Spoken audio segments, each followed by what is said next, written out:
Bueno, buenas tardes a todos y todas. Vamos a dar continuidad a las actividades, ¿sí?, de la conferencia 4 décadas de la tercera ola de democratización en América Latina. En esta oportunidad tenemos, ¿sí?, la conferencia plenaria a la luz de 40 años de democracia en Argentina, 3 abordajes a revisar sobre las instituciones, a cargo de la profesora Ana María Mustapic. Creo que no necesita mucha presentación, pero al menos voy a tomar 2 minutitos para decir unas palabras sobre la profesora Ana María Mustapic. Ella es Master in Politics por la Universidad de Oxford, licenciada en Ciencias Políticas por la Universidad de El Salvador, es profesora de grado y posgrado en la Universidad Torcuato Di Tella, ha dirigido dentro de esta universidad el Departamento de Ciencia Política y Estudios Internacionales, y por supuesto ha dictado cursos y seminarios de posgrado en distintas universidades del exterior. Su área de investigación, tal como lo refleja el título de la conferencia, son las instituciones políticas, y sus áreas de investigación han estado concentradas en los estudios sobre el Parlamento, las relaciones ejecutivo-legislativo, los partidos, los sistemas electorales y la reforma política. Ha realizado también, ¿sí?, trabajos de asistencia técnica, asesoría, consultoría para organismos internacionales, y además es autora de numerosas publicaciones, muchas de las cuales nosotros hemos leído durante nuestro proceso de formación. Y agrego adicionalmente, ¿sí?, socia de la SAAP y también ex autoridad, ¿sí?, de la asociación. Digo, vamos a... toda la información. Así que, Ana María, te voy a hacer la palabra, simplemente explico la lógica. Vamos a darle unos 30 minutos a la profesora Ana María Mustapic para que haga su presentación y luego tendremos unos 10-15 minutos para algún intercambio con preguntas y respuestas. Bueno, muchas gracias. Bueno, buenas tardes. Muchas gracias por esta presentación. Voy a empezar con una nota más personal y después diré, digamos, de qué se trata esta presentación. En cuanto a la nota personal, pensaba empezar así. Hace 40 años, ya que estamos celebrando los 40 años, yo regresaba a la Argentina llena de entusiasmo cívico, envuelta en la bandera de las instituciones que mi estada en Oxford había nutrido. Oxford, como casi todo rincón de Gran Bretaña, transpiraba instituciones, desde sus viejos y macizos edificios hasta los ritos de la High Table. Y en el área de mi interés, el Congreso, ¿cómo olvidar mi asombro al presenciar por primera vez la pomposa ceremonia de apertura de las sesiones del Parlamento? Volví a verla en estos días para ver cómo venía la mano y cómo seguían las cosas, y obviamente todo sigue igual, salvo, claro, que en lugar de una reina ahora tenemos un rey. Los lores seguían con sus togas de terciopelo rojo, recordadas y forradas en piel de armiño, pelucas súper enruladas, nunca vi tanta cantidad de rulos en las pelucas. Se repetía la escenificación de los golpes ante las puertas de la House of Commons, el grito de "The Speaker", y el rey estaba ataviado con una larga y pesadísima capa roja, revestida también ella de armiño, con la misma que yo le había visto puesta a la reina y la misma corona que llevaba la reina, que cuando yo se la vi por primera vez temía que se le cayera de la cabeza. En contraste con la inestabilidad de mi país, cuya historia estaba pautada por golpes militares cada vez más cruentos, no podía ser mayor. De ahí que el tema de las instituciones capturara inmediatamente mi interés, a la que se sumó el hecho de que quien fuera designado mi advisor era nada menos que Samuel Feiner, cientista político e historiador, para quien el estudio del gobierno, como señaló un colega, no es otra cosa que política institucionalizada.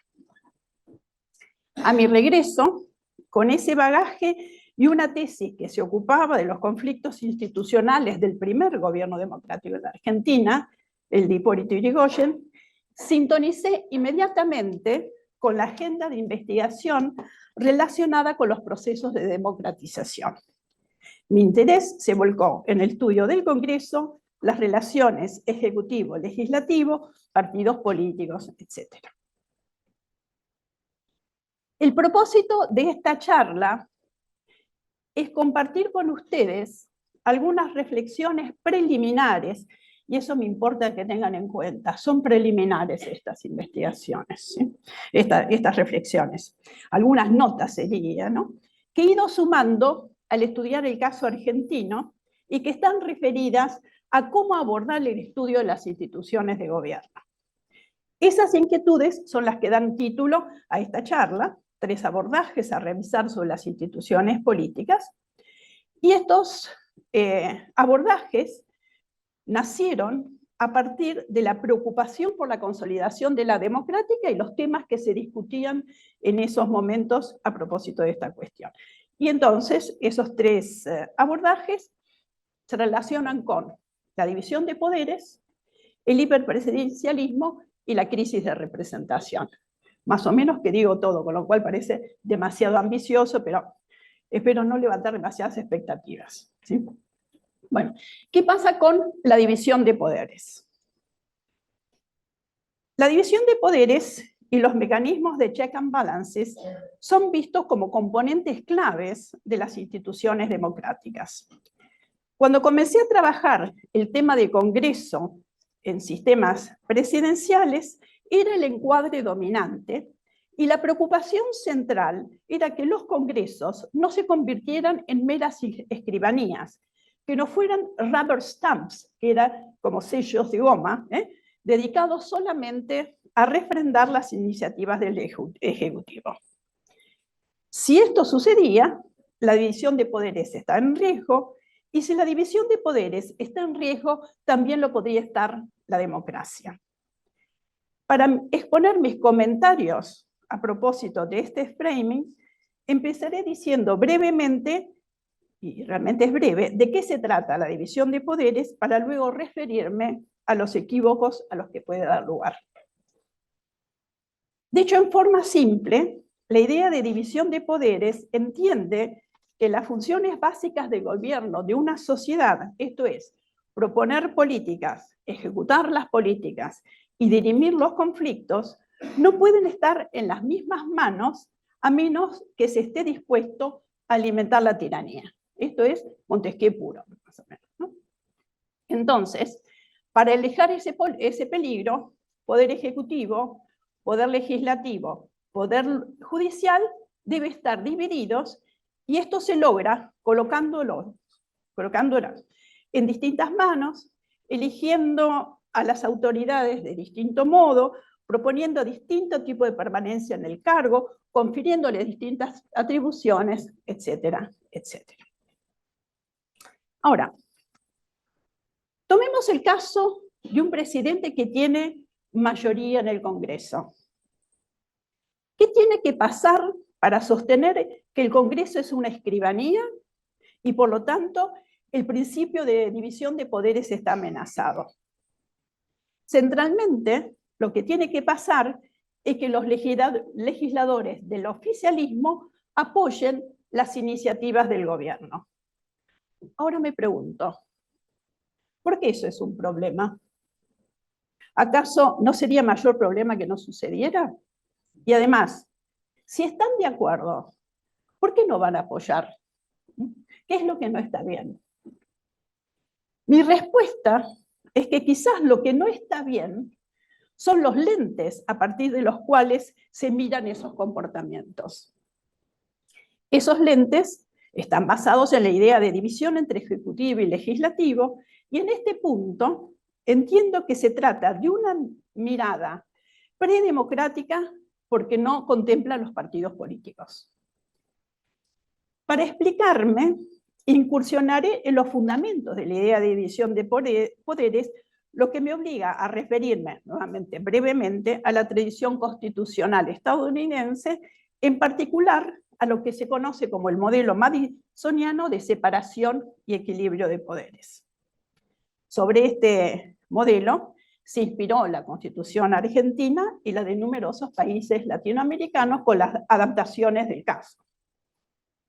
El modelo madisoniano de James Madison, etcétera, es de fines del siglo XVIII y descansa en la idea de que para proteger los derechos de la minoría y evitar la tiranía de la mayoría, la ambición de unos debe ser contrarrestada con la ambición de otros.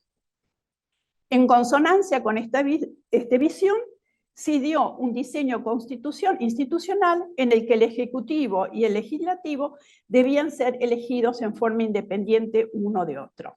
Digo, no solamente este detalle, pero este era uno de los centrales, ¿no? El presupuesto detrás de esta arquitectura institucional es que cada una de las ramas representa intereses distintos. Al representar intereses distintos y contar con poder para bloquear las decisiones de la otra rama, por ejemplo, el Ejecutivo que tiene poder de veto y el Legislativo la insistencia, estarían dadas las condiciones para el control mutuo.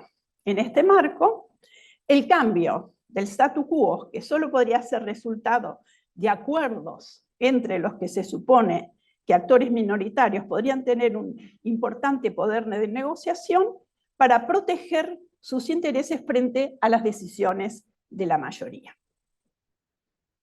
Ahora bien, y esto es lo que me importa subrayar.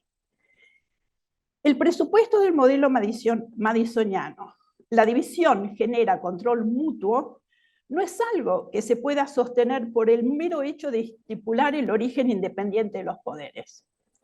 Es una cuestión que solo se puede verificar empíricamente. Cuando se analizan los casos, lo que nos dicen los presidencialismos latinoamericanos es que los presupuestos del modelo madisoniano no siempre se verifican. Por cierto, estos países adoptaron la arquitectura constitucional norteamericana, como he señalado, de separación de poderes y eligen sus ejecutivos y congresos en forma independiente. Ocurre que las más de las veces ambas ramas de gobierno comparten los mismos objetivos. Cuando esto sucede, se confirma lo subrayado por el cientista político italiano Nicolás Matteucci. Dividir el poder no es lo mismo que limitar el poder. Puesto en otros términos, nada garantiza que la división entre ejecutivo y legislativo a partir de elecciones independientes vaya a dar lugar a instituciones que se comportarán en forma independiente, dispuestas además a controlarse entre sí. Y esto no sucede porque el modelo madisoniano es un diseño, uno podría decir, predemocrático, preexistencia de partidos políticos. La irrupción de los partidos políticos modernos puede unir lo que el diseño constitucional intenta separar. En consecuencia, y esto se ha dicho, los presidencialismos pueden funcionar como los regímenes parlamentarios de fusión de poderes entre ejecutivo y legislativo. En este contexto, los mecanismos de control parlamentario no operan de acuerdo con lo previsto por el modelo madisoniano, ni tienen por qué hacerlo. Dicho esto, ¿qué queda de la división de poderes? La respuesta es: lo que queda es la independencia del Poder Judicial. Allí se encuentra la garantía de los derechos, que es lo mismo que decir la protección de los pilares de la democracia constitucional. ¿Qué se sigue de esta reflexión acerca de la división de poderes?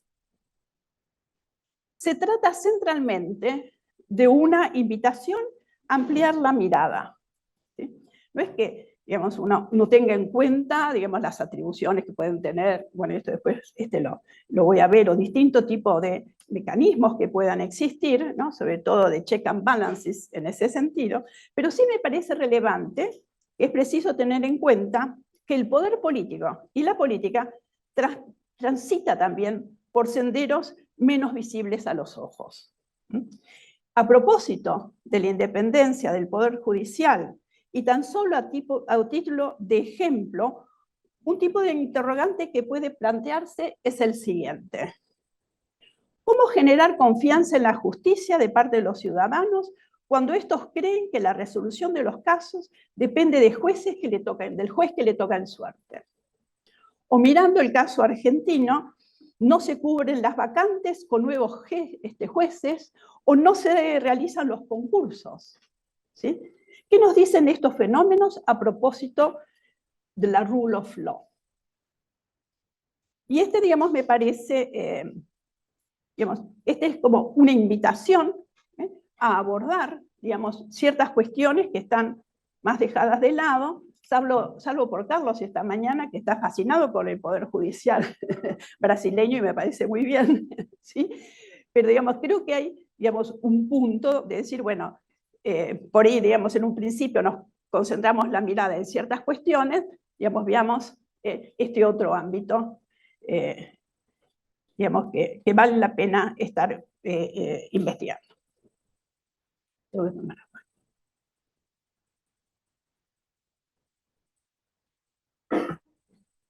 El segundo punto que quiero abordar es el tema del hiperpresidencialismo. ¿Sí? Esto, digamos, también es parte de, aquellas cosas, digamos, que se decían cuando uno comenzaba a analizar todo el tema de los procesos de consolidación, institucionalización de las nuevas democracias. El hiperpresidencialismo hace referencia a algo así como un rasgo estructural que exhiben ciertos presidencialismos, caracterizado por el cúmulo de funciones desempeñadas por el primer mandatario.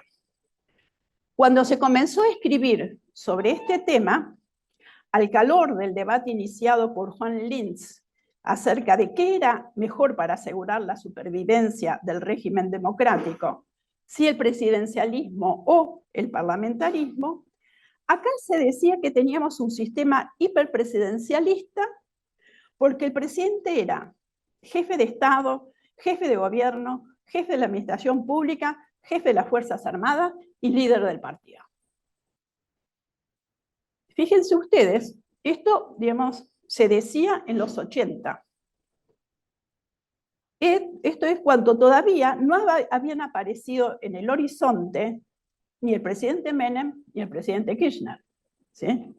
Así, en el caso del presidente Kirchner, por ejemplo, hacia el fines de 2004, había logrado acumular los llamados superpoderes que daba al jefe de gabinete amplia libertad para decidir acerca de la asignación de recursos y la ejecución del presupuesto, y también poco después de eso, el Congreso sancionó la prórroga de la emergencia económica que delegaba en el Ejecutivo un número importante de atribuciones legislativas. Y además, digamos, bueno, uno y otro recurrieron al uso de los decretos de necesidad de urgencia, pero en el caso de Kirchner, eso ya estaban constitucionalizados. Un presidente con semejantes atribuciones podría convertirse en un riesgo para la democracia. Es en ese contexto que Guillermo O'Donnell introduce la idea de democracia delegativa. Ahora bien, a mí me parece que es importante subrayar que el hiperpresidencialismo, definido por las atribuciones presidenciales, resulta insuficiente para dar cuenta del poder presidencial. Por empezar, no contempla el respaldo parlamentario del que dispone el presidente, que eso sí está presente en la tipología de Mewaring y Sugar, ¿no es cierto? Y cuando un presidente puede descansar en una mayoría disciplinada, sus atribuciones pasan más bien a un segundo plano. No es que no sean relevantes, pero digamos, es como que ya está descontado que cuenta con ese respaldo de su mayoría. Entonces, en principio, deberíamos decir, lo que verdaderamente hace fuerte a los presidentes es el apoyo legislativo. Caso contrario, si no tiene mayoría o si su mayoría no es disciplinada, estará frente más bien a un presidente débil. Señalemos que desde la perspectiva hiperpresidencialista y mirando el caso argentino, la idea de un presidente débil no tiene buena acogida. Se supone que el presidente dispone de mecanismos, típicamente los decretos de necesidad y urgencia para avanzar con su agenda, además del veto para frenar iniciativas indeseables. Y esta respuesta es una simplificación, digamos, por varias razones. En primer lugar, no todas las políticas pueden adoptarse por medio de un decreto, por caso, digamos, como lo establece la Constitución, las vinculadas con temas tributarios, penales, electorales o de partidos políticos. En segundo lugar, de conformarse en el Congreso una mayoría antioficialista, los decretos presidenciales podrían ser fácilmente rechazados. En tercer lugar, no toda política puede decidirse unilateralmente por decreto, en particular cuando afecta a sectores y actores poderosos por su capacidad de expresar y movilizar el descontento. ¿Sí? Bueno, y ahora, digamos, uno puede agregar, ganó las elecciones Milei, ¿y qué hace con las atribuciones presidenciales? ¿Sí? Bueno, yo creo que la tesis hiperpresidencial no se sostiene cuando se trata de presidentes sin mayoría legislativa. Se suma a lo que acabo de señalar, en ciertos casos, que tiene otras reglas que pueden afectar también la capacidad del presidente de instalar su agenda, aún con mayoría en el Congreso. Un ejemplo es su comparativa debilidad para alterar la agenda del Congreso en forma unilateral. En efecto, a diferencia de lo que se observa en otros regímenes presidenciales, por ejemplo, Brasil y Chile, el presidente argentino no posee fuertes atribuciones sobre el proceso legislativo ordinario. Así, no posee facultades para acelerar el tratamiento de una cuestión cuya decisión es demorada por el Congreso. En cambio, los presidentes de Brasil y Chile pueden solicitar el tratamiento urgente de sus iniciativas, obligando al Congreso a ocuparse de ellas. Esto no quiere decir que las va a sancionar, pero sí que tiene que tratarlas. En el caso argentino no tiene mecanismos, salvo el respaldo con el que cuente el Congreso, para tratar esos temas, y en el periodo de sesiones extraordinarias, el único momento. Asimismo, el presidente no puede limitar el tipo de enmiendas que el Congreso puede introducir a sus proyectos. En términos comparativos, el Poder Ejecutivo argentino está sujeto a las decisiones del Congreso con respecto a la secuencia y los tiempos a cumplir en el tratamiento de sus iniciativas. Se trata, en consecuencia, de un contexto institucional en el que la formulación de políticas depende de la cooperación interpartidaria, en particular cuando el presidente no cuenta con respaldo mayoritario en el Congreso. En este escenario, y siguiendo al estudioso del presidencialismo norteamericano Richard Neustadt, casi que el principal recurso del presidente, de este presidente más débil, es su poder de persuasión. Y este puede adquirir distintas formas, eso conviene aclararlo. El comentario que acabamos de formular nos introduce, o me introduce, a una segunda dimensión a tener en cuenta a propósito del poder presidencial, el liderazgo. Esto es, si yo no tengo mayoría, digamos, ¿cómo hago para convencer a los otros? Bueno, esto va a depender de mis ciertas cualidades con las que pueda contar. Y entonces, digamos, esto se relaciona con el liderazgo, capacidad del liderazgo. Al respecto, se puede señalar 3 criterios para destacar las características de un líder, y acá lo estoy siguiendo a Sergio Fabrini. Como ven, digamos, mi literatura pasa a ser italiana, ¿sí? Y destaca las características de un líder para, digamos,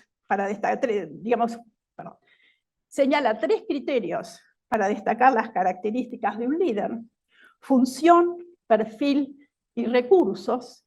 Y digamos, si es posible preguntarse si, en cuanto a funciones, se presenta como un agente de transformación o de transacción, esto es un Milei o un Massa, podríamos decir, pensando, digamos, en las discusiones que tuvimos últimamente, o Rodríguez Larreta también podríamos decir con el tema de transacción. Si el perfil es de outsider, ya lo tenemos, o insider, ¿sí? Y si los recursos son de naturaleza personal o institucional. Y esto nos va a dar también un cuadro acerca de qué es lo que se puede esperar de ese liderazgo. Es cierto que el tema del liderazgo es más bien esquivo, me da la impresión para la ciencia política, pero al remitir al comportamiento individual, sí se puede contemplar por lo menos una cuestión clave a propósito de liderazgos que calificaríamos de transformación, ¿sí? ¿Hasta qué punto el presidente o la presidenta acatarán las reglas en su empeño por llevar adelante su agenda de gobierno? Desde mi punto de vista, antes que las atribuciones, esta es una de las cuestiones más delicadas a la hora de evaluar los riesgos para la democracia. Para ilustrar el punto, dos ejemplos, o un ejemplo, no importa. La falta de acatamiento del presidente Kirchner a una decisión de la Corte Suprema que mandaba reincorporar a su cargo al Procurador General de la provincia de Santa Cruz. Otro ejemplo que involucra en primer lugar al Congreso, y ahí también tenemos un problema, pero tiene impacto sobre la capacidad de decisión, es la falta de cumplimiento por 12 años de la norma constitucional que ordenaba la creación de una comisión bicameral de seguimiento de los decretos de necesidad de urgencia. En el cumplimiento de estas normas, por parte del Congreso, dio lugar al abuso de la idea de emergencia, y podría sostenerse quizás que esto ha afectado derechos democráticos básicos de la minoría e incluso de la mayoría, en particular el de participar en el proceso de toma de decisiones. Este tipo de comportamiento remite nuevamente al tema de la vigencia de la Rule of Law, que solo dejo planteado, porque no estoy en condiciones de avanzar mucho más, y necesitaría en ese caso de la colaboración de mis colegas que vienen por el lado del derecho. Para resumir esta sección, el hiperpresidencialismo centrado en las atribuciones del presidente es una vía de entrada insuficiente para abordar el poder presidencial. La clave del poder presidencial se encuentra, en primer lugar, en el respaldo parlamentario con el que cuenta en su escudo legislativo, que creo que es un término tuyo, ¿no es cierto? Bueno, en segundo lugar, de Pérez Liñán, ¿sí? En segundo lugar, las reglas del proceso legislativo, uno puede decir, también pueden ser contempladas, dado que inciden sobre el éxito, digamos, de la agenda que el Ejecutivo quiera llevar adelante. Señalamos que pueden facilitar o no que el presidente introduzca sus temas en la agenda parlamentaria, o que puede o no controlar de algún modo el resultado final de las deliberaciones, lo que he estado hablando sobre las reglas vinculadas con el proceso legislativo. En tercer lugar, la dimensión del comportamiento, ya sea las cualidades del liderazgo o la disposición a acatar las reglas, son relevantes, como bien se ocuparon de remarcar Linz en su libro sobre el quiebre de las democracias, o más recientemente Levitsky y Ziblatt en Cómo mueren las democracias. En última instancia, pareciera que las democracias necesitan cierta dosis de virtud republicana de parte de los gobernantes para no trastabillar.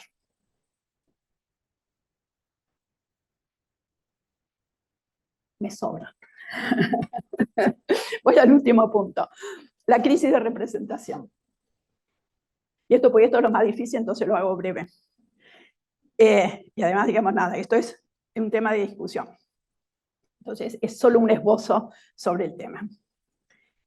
Desde mi punto de vista, la crisis de representación ha sido abordada, sobre todo atendiendo a una de las dimensiones de la representación, aquella que coloca el acento en la relación representantes y representados, subrayando como problema la distancia entre ellos. Puesto en términos partidarios, se trata de la vinculación entre partido y sociedad, más concretamente de la capacidad de los partidos para reproducir los rasgos de la sociedad en que se despliegan. La crisis de representación sobreviene aquí con la ruptura de ese vínculo y se traduce en la dificultad de los partidos para agregar y articular los intereses sociales. Ahora bien, menos atención se presenta a una segunda dimensión de la representación política, y es la referida al desempeño en el cargo de quienes han sido investidos de la representación. Desde este ángulo, la representación política remite a la relación partido-gobierno y comporta un problema de ejercicio del poder de decisión. La crisis ocurre cuando las decisiones que adoptan los representantes en el marco de ese ejercicio gestionan deficientemente los intereses sociales que le han sido confiados. Señalemos que esta no es una preocupación nueva, el tema de la crisis de la representación, la crisis de la democracia. Justo, digamos, estaba mirando porque me hicieron ese comentario. En el año 1975 se publicó el informe de la crisis de la democracia de la Trilateral Commission, ¿no?, que estaba firmada por Crozier, Huntington y Batanuki, y en su introducción señalaba que Willy Brandt, el canciller socialdemócrata que se estaba yendo del cargo, creía que a Europa le quedaba 20 o 30 años antes de caer en el autoritarismo, ¿sí? Y lo mismo se decía de Gran Bretaña y Japón. Parece que las democracias tienen más aguantes que eso, ¿no? Bueno, ahora volviendo al tema de cómo se mira, dónde se pone el acento en la relación de representación. Es interesante constatar las diferencias en el abordaje de la función representativa de los partidos políticos que se desprende de ambas perspectivas. En el primer caso, cuando se está mirando relación representantes-representados, la distancia, se razona postulando que si la relación partido-sociedad es construida adecuadamente, los partidos políticos habrán de traducir las demandas de su electorado en la formulación de las políticas públicas. En su momento, se postuló que la crisis de representación se resolvía, por ejemplo, promoviendo cambios en el sistema electoral mediante fórmulas que buscaran esencialmente el acercamiento entre representantes y representados. Entonces mucho se hablaba de sistemas de circunscripción uninominal, o por ejemplo, en otro ámbito, la introducción de mecanismos de democracia directa o la revocatoria de los mandatos. En el segundo caso, cuando uno está pensando en el ejercicio del poder, se comienza por problematizar aquello que en el ejemplo, digamos, en la perspectiva anterior se da por descontado, a saber, la disposición y la capacidad de los representantes para ocuparse en forma competente de los intereses de quienes los han votado. Para esta perspectiva, el ejercicio de las responsabilidades de gobierno que vienen junto con la función representativa configura una actividad con problemas propios. Creo que la ciencia política se ha centrado sobre todo en la primera de las dimensiones, relegando a un segundo plano, no es que es inexistente, la otra. Ahora bien, cuando uno se interroga por la insatisfacción ciudadana, o sea, tomando como ejemplo la crisis de convertibilidad en la Argentina en 2001, las movilizaciones, los cacerolazos, etc., esa insatisfacción no se debe por la distancia entre representantes y representados, ¿no? Esto responde a que los ciudadanos no encontraron respuestas adecuadas a sus problemas. Entonces es una cuestión vinculada con, bueno, las políticas públicas. Esta es una sucinta presentación, esto digamos, da para mucho más, sobre todo en temas de teoría, del tema de crisis de representación, se puede complejizar mucho más, y me parecía interesante traer a propósito de esto, desde un punto de vista teórico, un argumento de Santiago Gerchunov, en un artículo que publicó recientemente, que se llama La crisis de la democracia como melancolía. Y ahí él señala que la distancia entre representantes y representados es un rasgo inherente a la democracia liberal. Esto como consecuencia de dos elementos que componen la libertad política de la modernidad: el derecho al voto y la libertad de expresión, que en la democracia antigua se encontraban unidas. ¿Sí? Entonces, yo voto por alguien, pero al mismo tiempo protesto todo el tiempo, ¿sí? Digamos, porque no estoy de acuerdo, digamos, con las decisiones que se toman, ¿no? En la democracia antigua esa división no estaba presente. Por lo tanto, la distancia es propia, digamos, de la democracia liberal.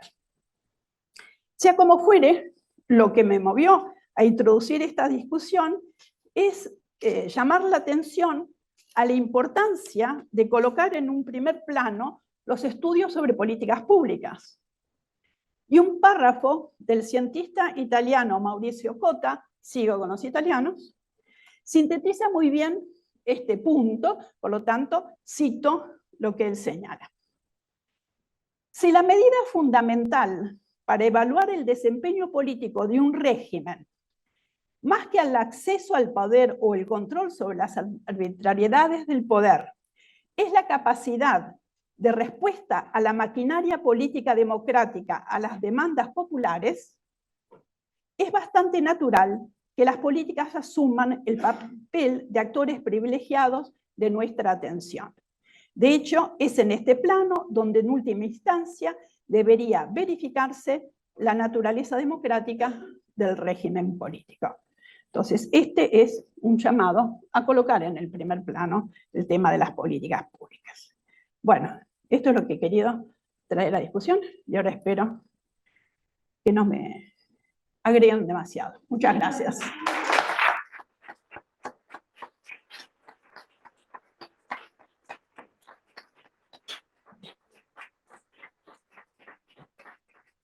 Bueno, tenemos unos minutos, pocos, no muchos, para algunas preguntas. No sé si alguien quiere levantar la mano.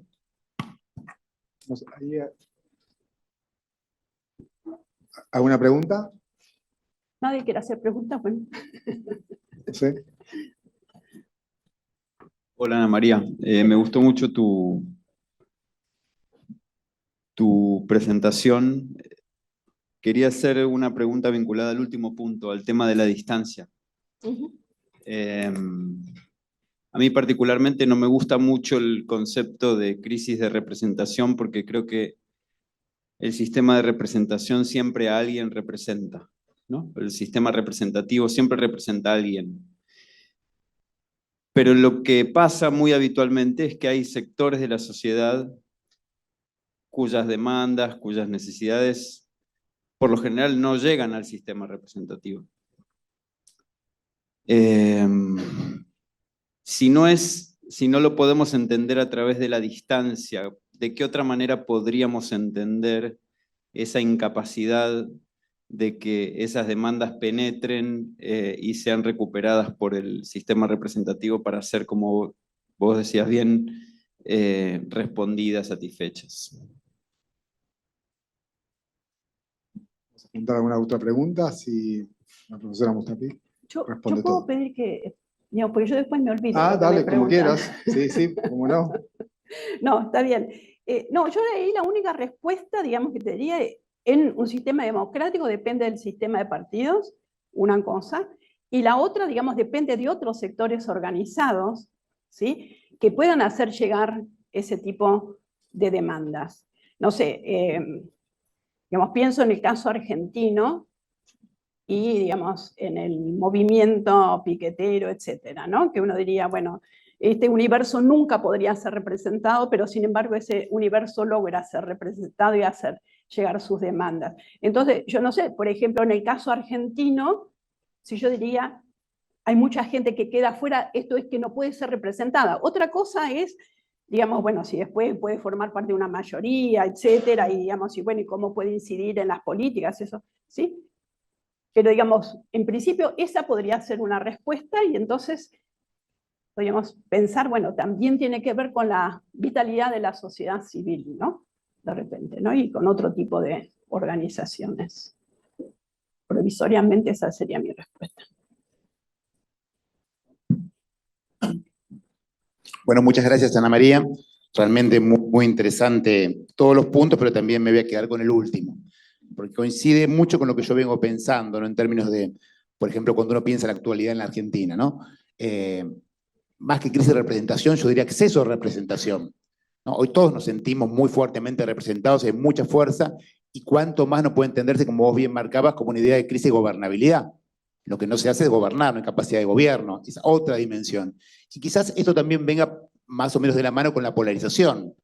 Donde hay mucha polarización, perdón, donde hay muy poca polarización, hay poca diferencia entre los actores cuando son gobierno, entonces muchos se sienten que no hay representación, que no son representados.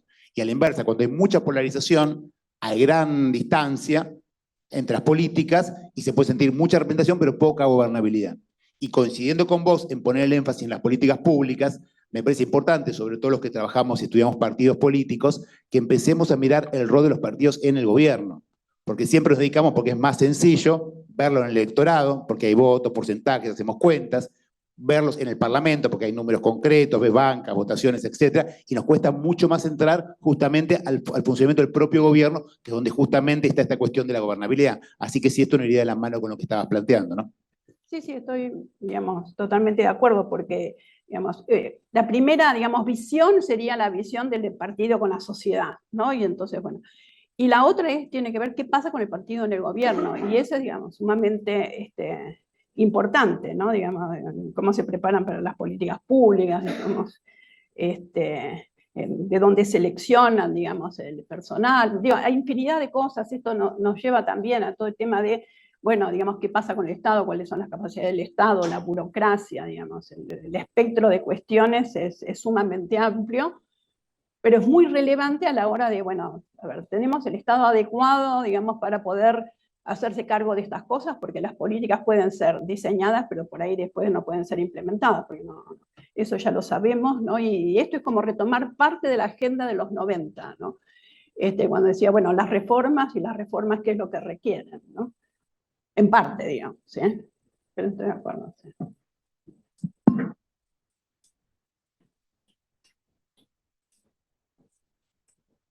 Bueno, muchísimas gracias, Ana. Dos preguntas, llego al primer punto.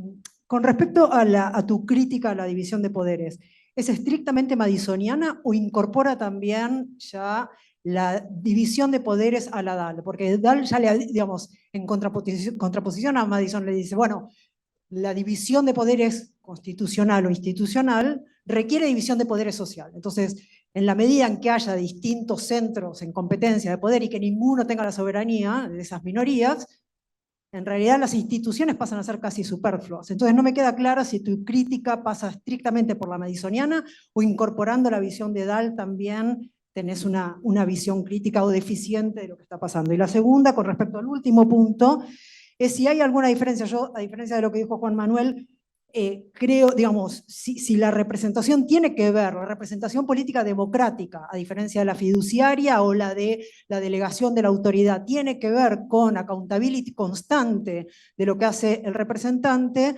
hoy pareciera ser que las elecciones son deficientes con respecto a esa accountability constante, y para incorporar a tu punto de liderazgo, el liderazgo también deficiente como modo de creación de voluntad popular. Entonces, la pregunta ahí concreta es, ¿vos no ves que hay una diferencia en términos de otro tipo de crisis de representación? Otro tipo de crisis de representación. De representación en el sentido de que hoy sí por ahí las elecciones pasan a ser más deficientes que antes en términos de la accountability constante que la representación democrática requiere. A ver, digamos, mi tema respecto, digamos, la división de poderes madisoniana lleva implícito, ¿no?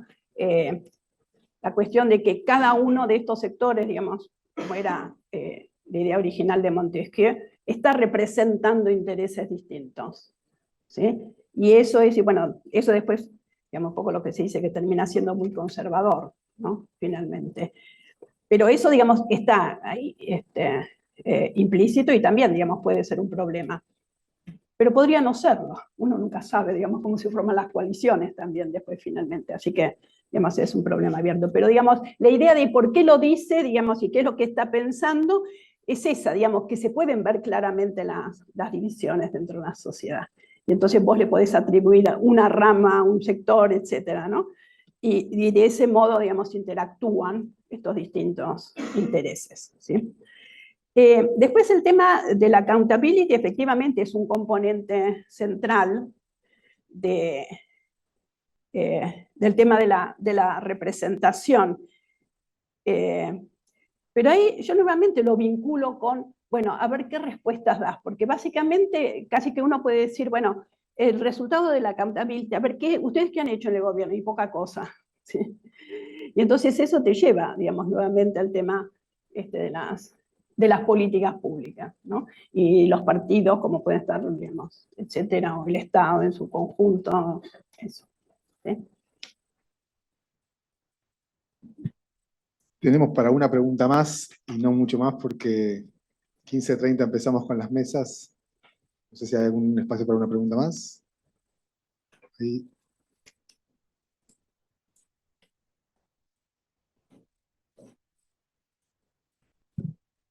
Ana, primero gracias por la exposición. Vos mencionabas al final que en la modernidad hay una división entre la expresión individual en la arena electoral y la expresión individual que tenemos todos en el debate público, de que podemos quejarnos incluso de las pocas medidas que puede o no haber tomado un gobierno que hayamos votado. Entonces, en ese sentido, viendo en el mundo capaz un crecimiento de lo que es la política identitaria, mi pregunta es, ¿cuáles son los riesgos más importantes que identificás para la democracia en que representación y gobernabilidad empiecen a distanciarse y cuáles podrían ser las soluciones institucionales para enfrentarlas? Vos me obligás a estudiar todo eso, yo no tengo respuesta por ahora por el tema. Yo dejé planteado la cosa, pensalo vos. Te dedicás a comunicación. No, la verdad es que no tengo, digamos, una respuesta, digamos, así me tirás a boca de jarro, no tengo una respuesta, digamos, para el tema, es para estar pensándolo, ¿no? Pero sí me parecía interesante esa distinción que él hace, que efectivamente está presente, digamos, entre la elección y la expresión, ¿no? Digamos, que son como dos mundos distintos, ¿eh? Y que por lo tanto están destinados a no juntarse. Pero hasta ahí llego.